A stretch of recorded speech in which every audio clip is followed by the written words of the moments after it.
Hello, good morning guys. So, wala na. Kahapon lang to eh. Kahapon lang to. Wala na, hindi ko na malaro. Oh, wala na, hindi ko na malalaro. Kanina lang yan. Kahapon lang to nangyari. Yung naglalaro kasi ko nung hapon, okay pa naman. Tapos ngayon, wala na. Oh,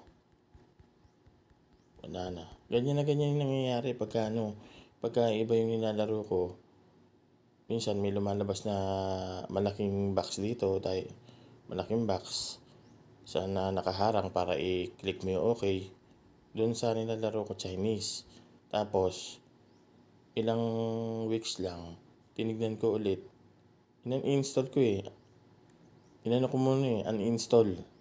Tapos nag-uninstall ako, then ininstall ko ulit. After nun, wala na, gumagana na. Nagtagal, hindi ko na nilaro siya. Pero gumagana na siya. Hindi na siya may nakaharang dito. Oo. Kaya nga yun, ito na, wala na oh. Nag-update sila kahapon. Ang problema, yung level ko naging 88. Oo, yung sa crits chance. 'Di ba dati hanggang 70 lang yung stats niya. Ngayon, pwede nang sumobra kasi nag-update na sila, binalance.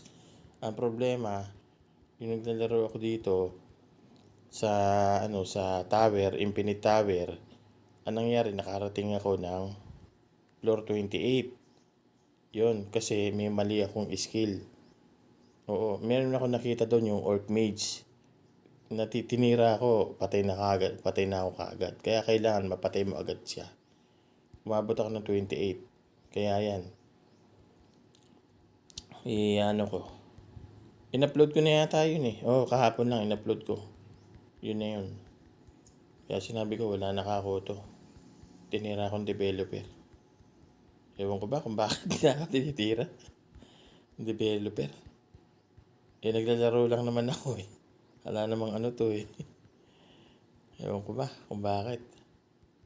Pati ba naman laro, yun pa rin. Inaano rin niya. Diyos ko.